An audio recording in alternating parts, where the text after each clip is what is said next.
তো বন্ধুরা, আপনারা কেমন আছেন? আশা করি প্রত্যেকে অনেক অনেক ভালো আছেন। তো বরাবরের মতো আমি আবারও চলে আসলাম আপনাদের মাঝে। আজকে আপনাদেরকে দেখাবো যে কিভাবে এই মালটা বাগানে, এখানে আগে গর্ত করা ছিল, যে আগে আপনাদেরকে আমি একটা ভিডিও দেখাইছি যে মালটা বাগানে কিভাবে এই পেঁপের চারা চাষ করতে হয়, এই যে প্রস্তুতিমূলকভাবে দেওয়া আছে। তো আগে দেখাইছি এই ভিডিওটাতে, এখন দেখাবো যে এটা করার পরে, যে এই গর্তটুকু করার পরে কিন্তু এখানে আরও অনেক জাতীয় মেডিসিন দিতে হয়।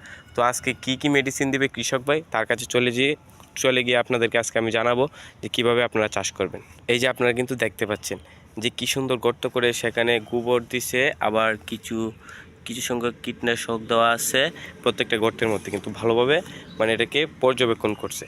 মানে মাটিটাকে কীভাবে ফলনটা করলে তারা বেশি ফলন পাবে, বা কীভাবে করলে মানে চারাটা অতি শীঘ্রই হয়ে যাবে। কিন্তু সেটা কিন্তু এখানে এই যে সার জাতীয় অনেক কিছু দেওয়া আছে। দর্শক বন্ধুরা, আমি চলে যাচ্ছি কৃষক ভাইয়ের কাছে, আপনাদেরকে আমি সেটাই জানাবো যে কীভাবে আপনারাও অতি শীঘ্রই এই মালটা বাগানে আপনারাও কীভাবে চাষ করে উপকৃত হবেন।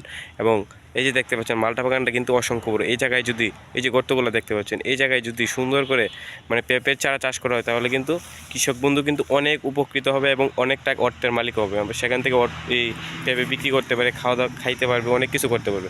দর্শক ভাইয়ের কাছে, এই কৃষক ভাইয়ের কাছে গিয়ে আপনাদেরকে জানাচ্ছি। তো ভাই, কেমন আছেন আপনি? ভালো আছে ভাই। তো ভাই, এখানে কি দিচ্ছেন? ভাই এখানে সার দিচ্ছি ভাই।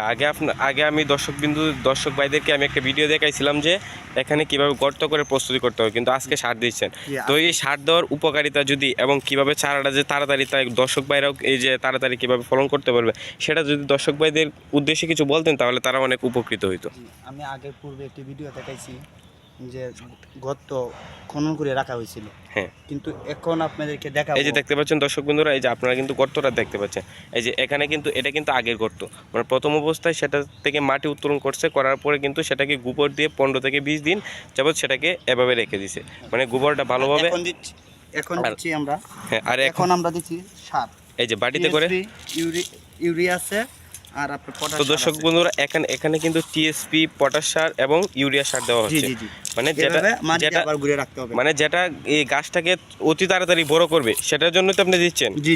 হ্যাঁ, আবার মাটি দিয়ে গুঁড়ে ডাকিয়ে রাখতে হবে, আপনার মিনিমাম 10 দিন মতন রাখতে হবে। তো দর্শক বন্ধুরা, আপনারা কিন্তু শুনতে পাচ্ছেন যে উনি এই কৃষক ভাই বলতেছে এটাকে কিন্তু আবার 10-15 দিন যাবত এটাকে ভালোভাবে ডেকে রাখবে, যাতে করে সারটা মাটির সঙ্গে ভালোভাবে মিশে যায়, এবং চারাটা যাতে অতি শীঘ্রই বড় হয়ে যায়। তো দর্শক বন্ধুরা, আমি আপনাদেরকে আগেও ভিডিও দেখাইছি এবং এখনও দেখাইছি যে কীভাবে সার দিয়ে করতে হয়, মানে এটাকে ভালোভাবে পর্যবেক্ষণ করতে হয়। কিন্তু পরবর্তীতে আবার আমি দেখাবো, যখন উনি কৃষক ভাই যখন এই গর্তগুলোতে যখন চারা রোপণ করবেন, তখন আমি আপনাদেরকে দেখিয়ে দেবো যে পদ্ধতিটা কীভাবে, আর চারা যখন বড় হবে তখন সেটা দেখিয়ে দেবো। তো সবাই ভালো থাকবেন, সুস্থ থাকবেন, সাথে থাকবেন।